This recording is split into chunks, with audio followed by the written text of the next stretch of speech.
Hello everyone. ये जे advance 2023 का differential equation का क्वेश्चन है। लेवल ऑफ डिफिकल्टी इजी है। यदि आपको लीनियर डिफरेंशियल इक्वेशन सॉल्व करना आता है तो आपसे आराम से सॉल्व हो जाएगा, कुछ भी प्रॉब्लम नहीं होगी। And linear differential equation J advance का फेवरेट है।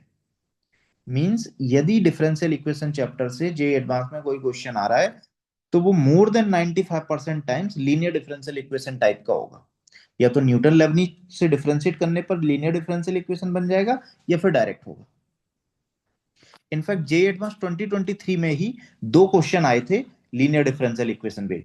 एक मैं आपको ऑलरेडी एक्सप्लेन कर चुका हूं, ये सेकंड वाला है, एंड दोनों इजी थे, आराम से सॉल्व हो रहे थे। सो in this question we have been given for x belongs to real number, yx be the solution of differential equation। ये एक डिफरेंशियल इक्वेशन है, इसका सॉल्यूशन yx है, ऐसा वो बोल रहे हैं।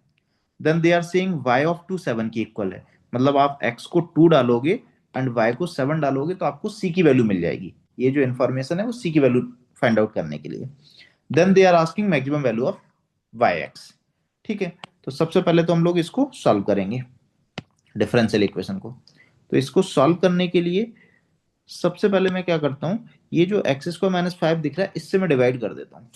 जैसे ही डिवाइड करूंगा, so we will get d Y over D x minus 2x over x square minus 5 into y equal to minus 2x times x square minus 5। ये मिल जाएगा। कैसे मिलेगा ये, एक बार बता दे रहा हूँ। एक्स स्क्वायर माइनस 5 से डिवाइड करोगे तो एक्स स्क्वायर माइनस 5 यहाँ पर आ जाएगा, एंड एक्स स्क्वायर माइनस 5 यहाँ पर भी आएगा। तो ये पावर 1 थी और न्यूमरेटर में 2 थी, तो ये कैंसिल हो जाएगा। तो राइट हैंड साइड में हमारे पास बचेगा minus 2x times x square minus 5। अब आप इसको ध्यान से ऑब्जर्व करो तो ये तो डायरेक्ट लीनियर डिफरेंशियल इक्वेशन है इस फॉर्मेट की। D Y over D X plus P Y equal to Q format की, where P and Q are function of X. P की वैल्यू कितनी है, पी की वैल्यू है minus 2x upon X square minus 5, और Q की value है minus 2x into x square minus 5। तो इसको सॉल्व कैसे करते हैं, सबसे पहले निकालते हैं हम लोग इंटीग्रेटिंग फैक्टर। इंटीग्रेटिंग फैक्टर क्या होता है, e की पावर में p का integration, P D x. And p की वैल्यू कितनी है यहाँ पर, p की वैल्यू है minus 2x upon X square minus 5। अब इसको इंटीग्रेट कैसे करेंगे, तो इसको इंटीग्रेट करने के आपके पास दो तरीके हैं। या तो आप एक्स स्क्वायर माइनस 5 को टी डाल लो। जैसे आप एक्स स्क्वायर माइनस 5 को टी डालोगे, डिफ्रेंशिएट करोगे तो 2x dx dt बन जाएगा। मतलब ये क्वांटिटी आपकी dt हो जाएगी और डिनोमिनेटर में आएगा t। तो इफेक्टिवली आपके पास बचेगा माइनस टाइम्स 1/t dt। इसका इंटीग्रेशन हो जाएगा minus l n t, e की power minus l n t, and t was x square minus 5, तो आ जाएगा। या फिर आप डायरेक्टली देखना चाहते हो तो ऐसे भी देख सकते हो, सेम ही चीज है वैसे। ये आपका एक फंक्शन है एफ, और ये है आपका एफ डैश। देखो जरा, डिनोमिनेटर में एक फंक्शन है, उसका डिफरेंशिएशन न्यूमरेटर में है, तो हम आंसर डायरेक्टली लिख सकते हैं l n of denominator integration. Denominator में एक फंक्शन है और उसका डिफरेंशिएशन यदि न्यूमरेटर में प्रेजेंट है तो आंसर हो जाता है direct l n of denominator. तो यहां पर हो जाएगा, पहले तो माइनस बाहर आ जाएगा, सो ई की power minus l n of denominator है एक्स स्क्वायर माइनस 5। तो ये बनेगा ई की पावर, अब देखना ये जो माइनस है वो इसकी पावर में जाएगा, और फिर लॉग की प्रॉपर्टी के अकॉर्डिंग ये पूरा कैंसिल हो जाएगा, 1/x² - 5 मिल जाएगा। तो ये आ गया हमारा इंटीग्रेटिंग फैक्टर। अब हम लोग सॉल्यूशन निकालेंगे। सॉल्यूशन कैसे लिखते हैं, y into integrating factor, y into integrating factor. Integrating factor कितना आया है, x² - 5। सॉल्यूशन में एक बार बता दे रहा हूँ, सॉल्यूशन लिखते हैं y into integrating factor equal to q into integrating factor का इंटीग्रेशन प्लस c। ठीक, तो y इंटू इंटीग्रेटिंग फैक्टर लिख दिया।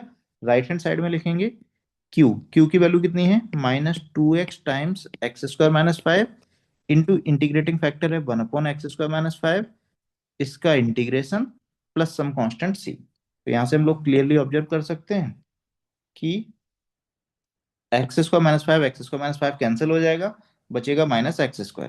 तो -x² को -2x बचेगा, एंड -2x का इंटीग्रेशन कितना हो जाएगा, -x² प्लस c। ये कैसे आया, -2x बचा, इसको इंटीग्रेट कर दिया तो -x स्क्वायर प्लस सी। अब c की वैल्यू निकालने के लिए हमारे पास एक इंफॉर्मेशन गिवन है, ये वाली y ऑफ 2 7 के इक्वल, मतलब x को 2 डालना है और y को 7 डालना है। So put x equal to 2 y equal to 7, तो कितना मिलेगा 7 अपॉन, ये हो जाएगा 2 का स्क्वायर 4, 4 माइनस 5 -1, 7/-1 equal to -4 plus C. So C की वैल्यू आ जाएगी हमारे पास -3। सी की वैल्यू -3 वापस डाल देते हैं यहाँ पर, वापस सब्स्टिट्यूट कर देंगे, तो यहां से हमारे पास आ जाएगा y इक्वल टू माइनस, और मैं लेफ्ट हैंड साइड के डिनोमिनेटर को राइट हैंड साइड में मल्टीप्लाई कर दे रहा हूँ। सी को -3 डालोगे तो ये बनेगा this into x square -5, so we will get minus of x square -3 times x square -5। अब ये हमारे पास एफ एक्स आ गया या वाई आ गया, इसकी हमें मैक्सिमम वैल्यू निकालनी है।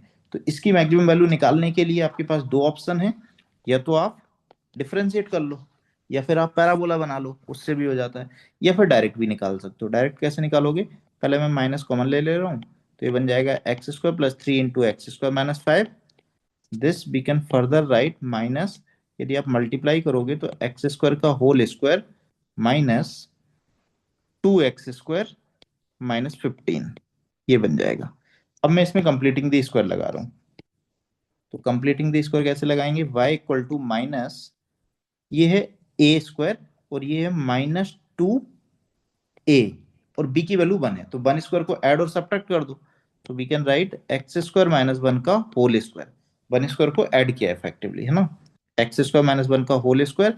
अब 1 स्क्वायर जब मैंने ऐड किया तो सब्ट्रैक्ट भी करूंगा, तो -15 से -16 हो जाएगा, एंड नाउ माइनस से मल्टीप्लाई कर दो बाहर वाला जो माइनस है, what we will get 16 minus x square -1 का होल स्क्वायर, ये आपका एफ एक्स आ गया, एफ एक्स या वाई की वैल्यू आ गई।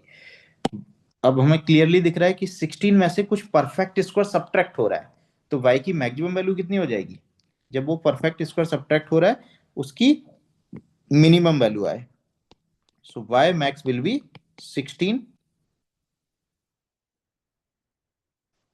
16 माइनस एक्स स्क्वायर -1 का होल स्क्वायर, सो वाई की मैक्सिमम वैल्यू कितनी आ जाएगी 16, so 16 will be the right answer.